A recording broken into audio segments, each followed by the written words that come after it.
Esta pregunta es una pregunta que estoy seguro de que mucha gente está interesada porque siempre me están pidiendo que hable sobre China en la Segunda Guerra Mundial, ¿verdad? Y Fred Gershagen, uno de nuestros miembros, preguntó lo siguiente.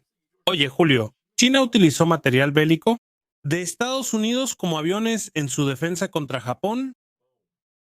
Bueno, ahora lo voy a explicar de la manera que a todos les gusta, ¿verdad? Lo voy a explicar de esta forma. Mira, ¿quieres ver?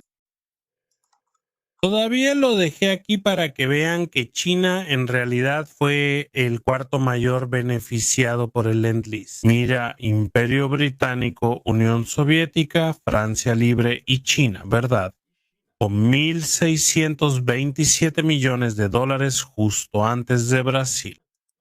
Brasil, que es el quinto que recibió 370, pero lo que quiero mostrarles en realidad es este mapa de aquí, miren. Este es el mapa de China en 1941 conforme avanzaba la guerra chino-japonesa, ¿verdad? Y como pueden ver ahí, Japón ya tenía bajo control una buena parte del territorio chino. Si ampliamos aquí, miren, para que lo vean, esta parte de Manchuria ya estaba en manos de los japoneses desde mucho antes, ¿verdad? Y estas marcas que están viendo aquí son territorios que fueron conquistados en 1939, ¿ok? El 38, la línea sólida. El 39, la línea punteada. De hecho, yo doy una clase mucho más compleja que esta, pero mucho más compleja, mucho más densa que esta, en nuestro curso de estrategia y táctica en el mapa de la campaña del Pacífico, ¿ok? Vas a encontrar el enlace aquí en la descripción. Si quieres ser nuestro alumno en este nuevo grupo, puedes convertirte en experto en la guerra del Pacífico. Especialmente si eres profesor, amigo, eso te va a ser muy útil, ¿ok? Entonces, como pueden ver, los japoneses aquí tomaron control de todos los puertos chinos aquí en Asia, ¿de verdad? Entonces se volvió un poco difícil para los japoneses y para los chinos recibir cualquier tipo de ayuda militar extranjera. Y China no tenía una industrialización muy grande. Era extremadamente dependiente de importaciones para mantener a sus fuerzas armadas equipadas, ¿verdad? Decentemente equipadas para combatir a los japoneses. Los japoneses se dieron cuenta de que no podrían apoderarse de toda China, porque es un territorio muy grande. Decidieron hacer lo siguiente: vamos a atacar donde duele. Entonces, empezaron a atacar los puertos, ¿no? ¿Verdad? Vamos a dominar los puertos aquí, que es donde duele. Es aquí donde no reciben su suministro, ya no van a recibir su suministro, y funcionó muchísimo, ¿verdad? Porque en 1940 los tipos lograron cerrar aquí el ferrocarril de Haiphong a Hanoi, ocupando el norte de la Indochina francesa, ¿verdad? Después de que Francia se rindió. Y entonces quedó solo un caminito, hermano, este caminito que estás viendo aquí, mira, la famosa carretera de Birmania, también llamada Ruta de Birmania. Birmania, que sale de Yangon, pasa por Mandalay y llega a Kunming en China. Esa es la única carretera que los chinos tenían para poder recibir material de guerra del extranjero. Y los chinos ya habían recibido material de guerra de la Unión Soviética, de Alemania, de Italia, de Inglaterra y por último también de Estados Unidos, ¿ok? Todas esas vías se fueron cerrando y se volvió cada vez más difícil recibir ese material, porque ellos compraban de todos. Y en marzo de 1941 hubo una novedad, ¿verdad? La novedad fue que el gobierno de Estados Unidos aprobó el programa Lend-Lease, un programa de préstamo y arrendamiento de material de guerra, que fue creado para ser una vía de exportación infinita de material de guerra para el Reino Unido. Para Churchill, ¿ok? Para no tener que estar pidiendo al Congreso que apruebe cada exportación, le dieron carta blanca, así, con un gran sello. Así, mira, exporta lo que quieras, ¿ok? Perfecto. Entonces, cerca de un mes, 45 días después de que los británicos firmaron el Lend-Lease, los estadounidenses, la Casa Blanca, en realidad Roosevelt, al darse cuenta del éxito de eso, que todo iba bien, dijo así: oye, ¿qué tal si doblamos la apuesta? Vamos a incluir a los chinos y a los franceses en este asunto también.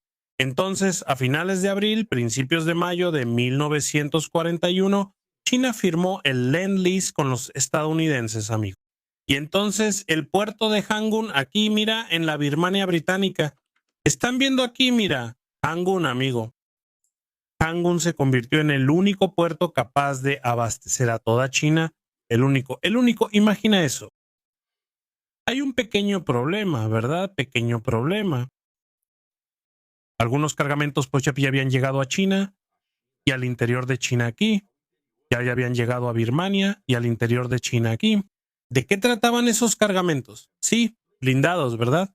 Sí, camiones, fusiles, cañones, morteros, ametralladoras, todo eso. Y aeronaves, ¿no? ¿De acuerdo? Por ejemplo, aquí, en el verano de 1941, llegó un cargamento de P-40B Warhawk, ¿verdad? Curtiss P-40S caza que conoces, con la boca de tiburón. Ese cargamento estaba destinado a los británicos. Sucede que Washington decidió autorizar la creación de un grupo de mercenarios estadounidenses, pilotos de caza, para combatir junto con los chinos en China. Ese sería el AWG, American Warfare Voluntary Group, que ustedes en casa conocen como los Tigres Voladores. Entonces, Roosevelt tuvo que negociar con Churchill la cesión de esos P-40 que originalmente fueron entregados a los británicos para ser desviados al interior de China y ser transformados en los Tigres Voladores que tanto conocemos, ¿verdad? Son piertos, fornas. Entonces, el comandante mercenario, ¿verdad? Era un general retirado del ejército llamado Claire Chennault. Claire Chennault, entonces, se convierte en el comandante de los Tigres Voladores. Y una vez que Japón ataca Pearl Harbor, en diciembre de 1941, Claire Chennault es reincorporado al servicio activo, con el rango de general de división. Y él es nombrado comandante de la nueva 14ª Fuerza Aérea de los Estados Unidos, que es fundada en territorio chino. Y junto con la entrada de Japón en la Segunda Guerra Mundial, ocurre la ofensiva japonesa en el sur del Pacífico.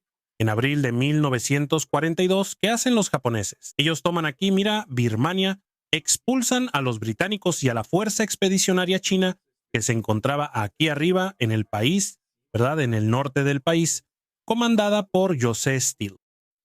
Y entonces los japoneses cierran la carretera de Birmania, la cierran. A partir de ahí, durante los siguientes 2 años y medio, 3 años, mejor dicho, 2 años y medio, los chinos solo pueden ser abastecidos por aire. Aquí, mira, saliendo de estos 2 campos aquí, de Sadia y Ledo, y pasando por encima del Himalaya, para llegar a Chongqing, que era la capital china de esa época. Como pueden ver, todo ese suministro que ahora se hacía para China a través del aire llegaba a Calcuta, en la India, y seguía por ferrocarril hasta Ledo. Desde aquí, desde Ledo, los estadounidenses empezaron a construir una carretera llamada Carretera de Ledo para conectar aquí, el norte de Birmania, hasta la carretera de Birmania aquí en la frontera. ¿Ven? La carretera de Birmania aquí en la frontera. Por lo tanto, los esfuerzos aliados desde el 43 en adelante se hicieron para liberar el norte de Birmania. Entonces, pueden ver que aunque China se benefició bastante del programa de préstamo y arriendo durante toda la Segunda Guerra Mundial, no recibió muchas cosas. ¿Por qué? Porque la logística para China era inviable, amigo. No se podía llegar allá con facilidad. Era muy difícil. La capacidad de suministro solo por vía aérea es muy limitada. Mucho. Y terminó siendo priorizada, ¿no? ¿Por quién? Por Claire Chennault, el comandante de la 14ª Fuerza Aérea de quien les hablé, que usó casi toda la capacidad logística de esta ruta aérea aquí por encima del Himalaya, ¿no? Para poder abastecer a su fuerza aérea, para poder suministrar combustible, suministros, comida, en fin, municiones, de todo, a los aviones de la 14ª Fuerza Aérea. Entonces, realmente casi no hubo suministros para el ejército, ¿ok? ¿Qué pasó entonces? En diciembre del 44, solo en diciembre del 44, ¿no? Cuando finalmente ahí las montañas, las posiciones van a empezar a ceder. Es que los aliados aquí en el norte de Birmania, ¿no? Van a lograr capturar de los japoneses aquí en diciembre del 44, enero del 45, van a lograr capturar el último territorio que conectaba la carretera de Birmania de manos de los japoneses. ¿Ok? Y entonces, amigo, ¿qué va a pasar? Va a pasar que finalmente una vía terrestre, la carretera de Ledo, va a ser abierta para abastecer a los chinos a partir de marzo del 45. Marzo del 45, la carretera de Ledo va a funcionar por apenas 2 meses, hasta que Yangon, aquí en mayo, va a ser liberada. En mayo. Y entonces Yangon también empieza a recibir de nuevo suministros a través de Mandalay para poder abastecer a China. Entonces China solo va a recibir realmente suministros para rearmar al ejército hasta el final de la guerra, al final de la guerra. Y entonces otros factores van a hacer que los japoneses empiecen a retirarse del sur, aquí, de la Indochina francesa, del sur de China, para reforzar sus posiciones en Manchuria. La ruptura del Tratado de No Agresión entre Japón y la Unión Soviética en abril hizo eso, ¿verdad? Entonces, los japoneses ya a partir de abril ya sabían, mira, se va a poner feo aquí en el norte, en Manchuria, así que vamos a reforzar allá porque los soviéticos vienen en camino. En algún momento los soviéticos vienen. Entonces, hermano, es eso. Gran parte del dinero que China recibió del Land-Lease fue invertido en material de construcción para la carretera de Ledo, pues, ¿verdad? Fue invertido en tropas de ingeniería, porque al final de cuentas China quedó bloqueada del mundo exterior durante buena parte de la guerra. Entonces, las ofensivas chinas durante la Segunda Guerra Mundial fueron muy limitadas por esa dificultad de abastecer al ejército chino, ¿ok? Entonces, y sí, como les dije, es una situación bastante atípica, ¿no?